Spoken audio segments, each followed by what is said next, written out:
Well, good morning, my friends. This isn't exactly how I planned on spending this morning. I was going to Periscope this morning as usual, but I look like I've had a stroke because I'm coming out of the dentist. My mouth's all numb. I'm slobbering all over myself. So this is definitely an impromptu Spreaker broadcast. Also, I'm testing out the new Spreaker app for the phone, checking out the sound, seeing how it works. Anyway, like I said, going to the dentist sucks. Now I know why I don't go more often, because it's terrible. People poking around in my mouth is not my idea of a good morning. But as I was sitting there, prayerfully considering my plight, I realized some things about myself. My mouth likes to stay closed. It doesn't like to be open. It likes to remain closed. I don't know if that's normal, because I don't have other people's mouths. I only have my own. Does your mouth tend to want to stay open, or does it want to stay closed? Mine most definitely wants to stay closed. So as I was sitting there pondering this, as the hygienist is poking around in my mouth, I was reminded of the scripture that says, "No man can tame the tongue, and anyone who can is a perfect man." The tongue is an unruly evil. You can bless with it, you can curse with it. So I found it interesting that my mouth, by default, wants to stay closed. And how much better off I would be if my mouth did stay closed. Also, another interesting aside to that, I think most people have probably heard by now that it takes more muscles to frown than it does to smile. So, a person's mouth wants to stay closed, and their mouth wants to smile. So, it would seem that the way God designed us is for us to keep our mouths shut and be happy, not to have it open and be frowning, which is a difficult thing to achieve with the wars and rumors of wars and the things that are going on around us. It made me smile as I'm trying to remember to breathe through my nose and keep my mouth open, to realize that God designed me to keep my mouth shut. Then I went on into my conspiratorial mindedness, looking at the posters on the wall with statistics that counteract or contradict each other. Did you know that bleeding gums will increase your risk of death by up to 700%? And that 82% of all people have gum disease? The 62% increase in the chance that you could die of various cancers from not brushing your teeth?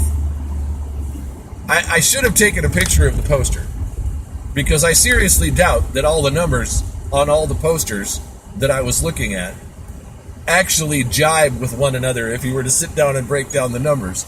But there they were on the wall of the dentist office, there to incite everyone into a panic.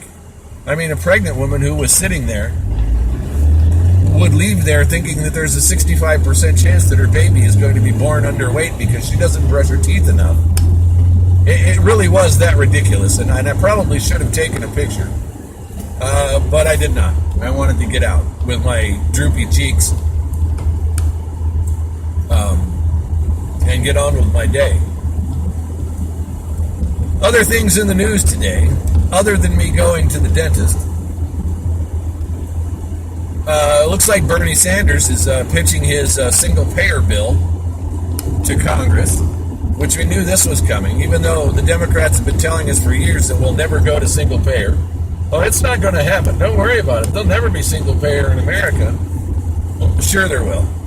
We are on a cultural decline, headed towards democratic socialism, which, I don't know, what's the percentage? 50, 60% of the Republicans are on board with progressive socialism as well. And I see nothing in the Bible, nothing in my studies, nothing in my prayer time, and the Lord has revealed nothing to me to show that it's going to be any different than that. America is sliding towards socialism, and I don't think there's anything we can do about it.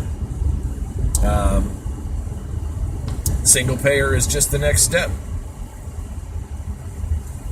Bernie Sanders has come out multiple times over the last handful of months saying that Christians have no business being in government. But as they push the single payer narrative and the increased reliance on government, the Democrats are indeed creating a faith of a different kind. They are creating faith in the creation instead of the creator. Everything about the socialist system relies on you having faith not only in your government to take care of you, but in your fellow man to freely give what they have earned to the government to give to you. And I will put my trust in no man. I will put my trust in no government. I will only put my trust in God to take care of me. So, I find it interesting that Senator Sanders thinks that Christians don't belong in government, but then seeks to make government a god, seeks to make government the provider, seeks to make government the one in whom we should put our faith and put our trust, but doesn't want a person or people who actually have the insight to realize where our moral stances come from. Every civilized nation on the planet derives their moral compass, their moral code, their laws from Judeo-Christian values of thou shalt not kill and the rest of the Ten Commandments. Killing, stealing, murder, rape, theft. I said that twice. I said stealing and theft. Are commonly seen as sinful things in all societies, except for your pagan tribes, your African tribes, or wherever they may be, the backwoods, aboriginal societies, where in some instances killing a man is considered honorable, spitting in someone's face is considered a compliment. There are a few societies out there that are backwards, but the world over, Judeo-Christian values, as outlined in the Bible, are the basis of almost all laws the world over. Yet Senator Sanders doesn't think people who believe that have any business being in the White House. I believe Marx felt the same, and Lenin felt the same, and Mao, and Pol Pot, and Hitler, and all the other savages, monsters, dictatorial beasts throughout history that ended up being responsible for the deaths of tens and hundreds of millions of people. Yet here we've got this white-haired communist congressman inciting the youth of America who want to sit at home and do their bong hits, play their PlayStation, wear their Birkenstocks and burn their incense and not go get a job. He has them convinced that it's my job to take care of them. It's not their job to get a job and take care of themselves. He's got them convinced that poor people pooling the nothing that they have is going to somehow make it so you can take care of other people. Rich people don't get rich by taking from poor people. Poor people don't have anything to take. Rich people get rich by selling things to people that can afford them. Free market capitalism is the reason poor people have jobs at all.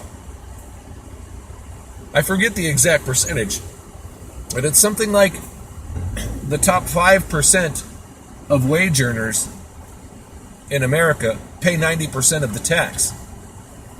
That may be wrong. I mean, don't quote me on that. It's never my intention to be incorrect. Take it hyperbolically as if you want to. But the fact remains that a very small percentage of wage earners in the United States already provide a majority of the tax money. Taking 10% of a guy who makes $40,000 a year, or 40% of a guy that makes $1 million, do the math yourself. Who's contributing more to society? The guy who makes $40,000 a year or the guy who makes $1 million? That's easy math. The rising tide lifts all boats.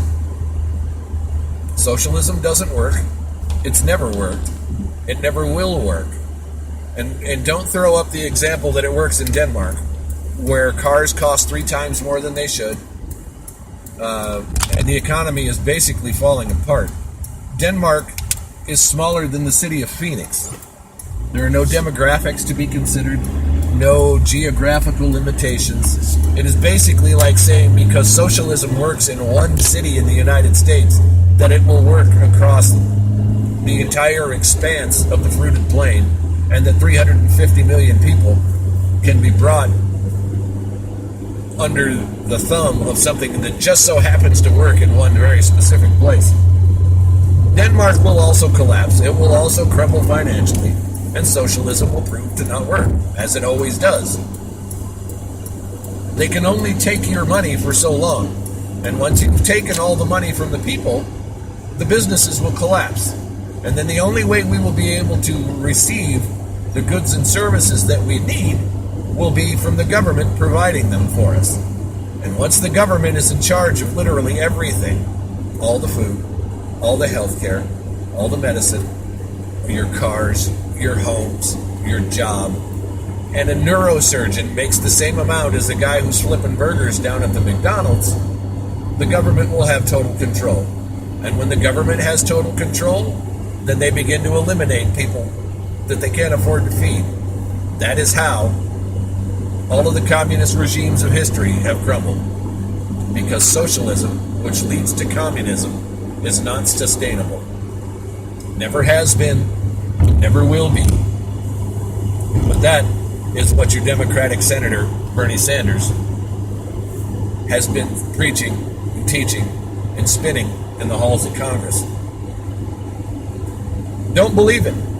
They say they're not religious, but it is a religion that they're preaching. Big Brother wants you to believe in him. Big Brother wants you to love him.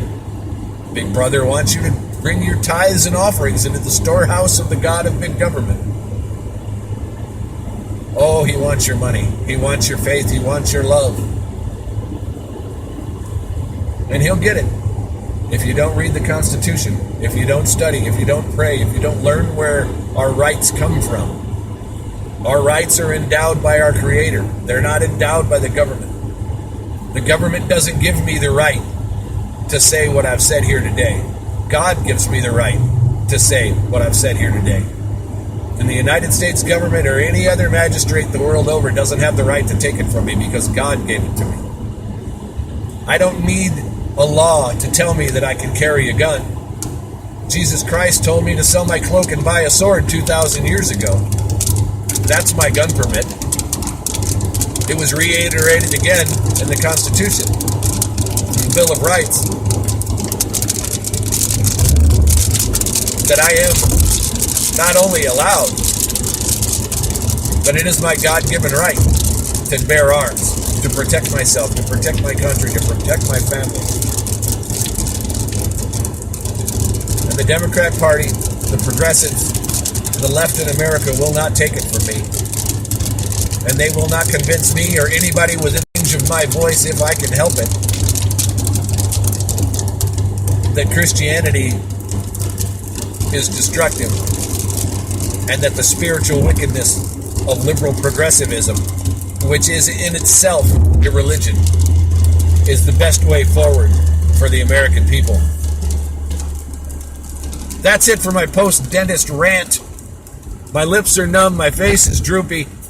Check me out on social media just about everywhere at Chris Mills Show, Twitter, Facebook, Instagram, YouTube, Spreaker, and ChrisMillsShow.com. Remember, liberal progressivism is the spiritual wickedness spoken of in Ephesians chapter 6 and verse 12. God bless America. God bless you guys. Stay sharp. I'll see you tomorrow.